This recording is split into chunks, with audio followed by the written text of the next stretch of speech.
वंदे मातरम। नमस्कार, बहुत बहुत स्वागत करता हूं आप सबका अपने YouTube channel digital Hindi teaching में। आप इस चैनल को सब्सक्राइब करके घंटी का बटन दबा लें ताकि आपको आने वाले हर वीडियो का नोटिफिकेशन प्राप्त होता रहे, आपको हर वीडियो मिलता रहे। चलिए अब वीडियो को लाइक कर दीजिए और अब हम शुरू करते हैं आज का वीडियो।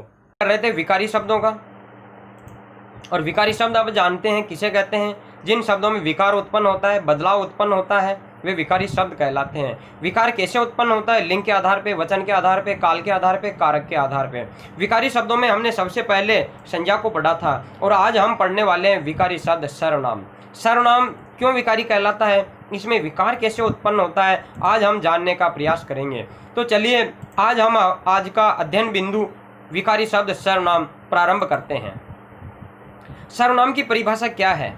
सर्वनाम किसे कहते हैं? सर्वनाम का प्रयोग किस प्रकार से किया जाता है जानते हैं हम। जिन शब्दों का प्रयोग संज्ञा के स्थान पर किया जाता है उन्हें सर्वनाम कहते हैं।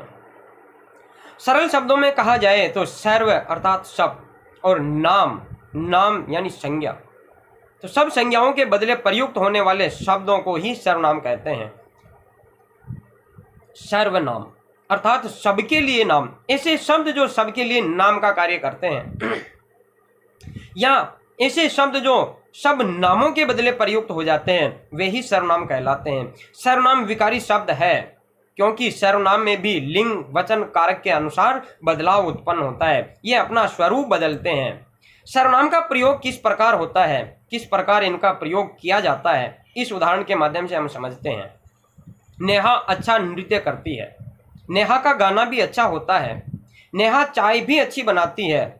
नेहा ने कक्षा में प्रथम स्थान प्राप्त किया है। नेहा को पुरस्कार मिला है। दोस्तों, इसमें नेहा शब्द की बार बार आवृत्ति हो रही है जो कि उचित नहीं है। यह एक दोष कहलाता है। शब्द की आवृत्ति होना दोष कहलाता है। इस दोष से बचने के लिए हम सर्वनाम शब्दों का प्रयोग करते हैं। आप जानते हैं ये जो नेहा शब्द है यह व्यक्तिवाचक संज्ञा है क्योंकि ये किसी निश्चित लड़की का नाम है। तो संज्ञा के बदले जिन शब्दों का प्रयोग करते हैं, यहाँ हमने नेहा के स्थान पर उसका, वह, उसने, उसको, इन शब्दों का प्रयोग किया है। तो ये सर्वनाम है। कैसे ये नेहा के स्थान पे काम में आ रहे हैं, किस प्रकार ये नेहा का ही काम कर रहे हैं यहाँ पे, इसलिए इन्हें सर्वनाम कहते हैं और संज्ञा के बदले ये प्रयुक्त होते हैं। सर्वनाम के भेद, सर्वनाम के प्रकार, सर्वनाम के कितने भेद होते हैं, कितने प्रकार है, चलिए जानते हैं। सबसे पहले पुरुषवाचक सर्वनाम, निश्चयवाचक सर्वनाम, अनिश्चयवाचक सर्वनाम, संबंधवाचक सर्वनाम, प्रश्नवाचक सर्वनाम और निजवाचक सर्वनाम। ये सर्वनाम के 6 भेद हैं। हम सबसे पहले पुरुषवाचक सर्वनाम को पढ़ते हैं। पुरुषवाचक सर्वनाम किसे कहते हैं? पुरुषवाचक सर्वनाम की परिभाषा क्या है हम जानते हैं। वक्ता अर्थात बोलने वाला, कहने वाला, श्रोता सुनने वाला, वह अन्य जिसके विषय में बात की जा रही है, यानी वक्ता और श्रोता आमने सामने होंगे जो बात करेंगे, और जिससे किसी अन्य के बारे में बात करेंगे जो पास में नहीं है, जो कहीं दूर स्थित है, उसके बारे में बात कर रहे हैं। तो वक्ता अपना नाम प्रयोग न करे, श्रोता का नाम भी प्रयोग न करे, और जिसके बारे में बात की जा रही है उसका नाम भी प्रयुक्त न करे, और उनके नाम की जगह, वक्ता के नाम की जगह, श्रोता के नाम की जगह, और जिस किसी अन्य के बारे में बात कर रहे हैं उसके नाम की जगह जिन सर्वनाम शब्दों का प्रयोग किया जाता है वे पुरुषवाचक सर्वनाम कहलाते हैं। पुरुषवाचक सर्वनाम के भी भेद है। पुरुषवाचक सर्वनाम के कितने भेद है चलिए हम जानते हैं। पुरुषवाचक सर्वनाम का सबसे पहला भेद है उत्तम पुरुषवाचक सर्वनाम, दूसरा भेद है मध्यम पुरुषवाचक सर्वनाम और तीसरा भेद है अन्य पुरुषवाचक सर्वनाम। सबसे पहले हम पढ़ते हैं उत्तम पुरुषवाचक सर्वनाम। उत्तम पुरुषवाचक सर्वनाम क्या होते हैं, किसे कहते हैं, ये किस प्रकार कार्य करते हैं? बोलने वाला अर्थात कहने वाला, वक्ता या लिखने वाला व्यक्ति, लेखक अपने नाम के स्थान पर जिन सर्वनाम शब्दों का प्रयोग करता है उन्हें उत्तम पुरुषवाचक सर्वनाम कहते हैं। वक्ता अपना नाम न बोलकर, लिखने वाला लेखक अपना नाम न लिखकर जिन सर्वनाम शब्दों का प्रयोग करता है वे ही उत्तम पुरुषवाचक सर्वनाम कहलाते हैं। जैसे मैं, मैंने, हम, हमारी, हम सब, हम लोग, ये उत्तम पुरुषवाचक सर्वनाम है। उदाहरणों के माध्यम से हम समझते हैं। मैं स्कूल नहीं जाऊंगा, मैंने अपना नाम न लेकर, मैंने अपने नाम के स्थान पर मैंने एक सर्वनाम शब्द का प्रयोग कर लिया, यह उत्तम पुरुषवाचक सर्वनाम है। हम मतदान करने जा रहे हैं, हम सब यहीं धरना देंगे, हमारी पुस्तकें बारिश में भीग गई हैं, मैंने उसे नहीं बुलाया, हम लोग खाना नहीं खाएंगे, मैं चाय पी रहा हूँ, हम सर्वनाम पढ़ रहे हैं। ये उत्तम पुरुषवाचक सर्वनाम है जो बोलने वाला या लिखने वाला लेखक अपने नाम के स्थान पर प्रयोग में लाता है। दूसरा भेद है मध्यम पुरुषवाचक सर्वनाम। मध्यम पुरुषवाचक सर्वनाम क्या होते हैं, इन्हें हम जानते हैं। सुनने वाला, श्रोता, या जिससे संबोधित करके कुछ कहा जाए या जिस व्यक्ति से बात की जाए जो हमारे सामने है।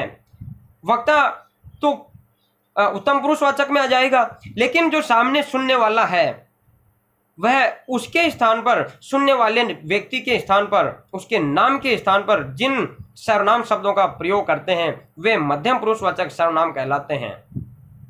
मध्यम पुरुषवाचक सर्वनाम है तू, तुम, तुमने, तुमसे, तुम्हें, तुम्हारे, आप, आपने, आप लोग, आप सब। कुछ उदाहरणों के माध्यम से हम समझते हैं। तुमने गृह कार्य क्यों नहीं किया। मैं किसी विद्यार्थी से बात कर रहा हूं और उस विद्यार्थी का नाम न लेकर उसके नाम की जगह मैंने तुमने शब्द का प्रयोग कर लिया। जो विद्यार्थी वह मेरी बात सुन रहा है यानी श्रोता है, तो उसके नाम के स्थान पर मैंने तुमने का प्रयोग किया, यही मध्यम पुरुषवाचक सर्वनाम है।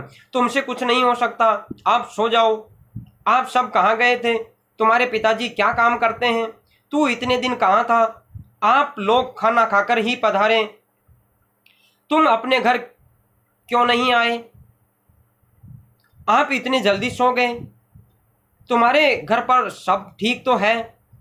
तो ये श्रोता जिससे हम बात कर रहे हैं उसके नाम की जगह हमने जिन सर्वनाम शब्दों का प्रयोग किया है वे मध्यम पुरुषवाचक सर्वनाम कहलाते हैं। अन्य पुरुषवाचक सर्वनाम,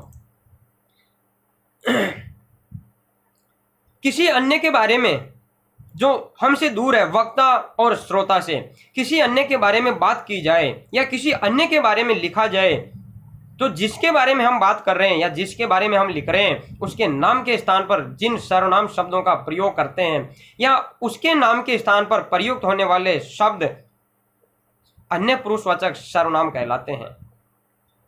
जिन सर्वनाम शब्दों का प्रयोग हम किसी अन्य जो हमसे दूर स्थित है उसके लिए करते हैं, उसके नाम के स्थान पर करते हैं, तो वे अन्य पुरुषवाचक सर्वनाम कहलाते हैं। कौन कौन से होते हैं? वह, वे लोग, ये, यह, आप, उन्हें, उन्होंने, उसे, उसने, उनसे। उदाहरणों के माध्यम से हम समझते हैं। उन्होंने कमर कस ली है, उन्हें रोको मत, उसे कुछ मत कहना, वह कल क्यों विद्यालय नहीं आया, उनसे कुछ नहीं हो सकता, उनसे कुछ नहीं होता, वे सिनेमा देखने नहीं जाएंगे, वह मेरा मित्र है। हम उसका नाम नहीं ले रहे हैं लेकिन उसके नाम की जगह हम प्रयोग में कर रहे हैं उन्होंने, उन्हें, उसे, वह, उनसे, वे, वह। उन्होंने कोरोना को हराने का निश्चय कर लिया है, उन्होंने, हम उनका नाम नहीं ले रहे हैं, उनके नाम की जगह हमने प्रयोग कर लिया उन्होंने। वे कोरोना से जंग जीतकर ही रहेंगे, उन्हें मत रोको। तो उनके लिए जो दूर है, उनके लिए जिन सर्वनाम शब्दों का हमने प्रयोग किया है वे अन्य पुरुषवाचक सर्वनाम कहलाते हैं। धन्यवाद दोस्तों।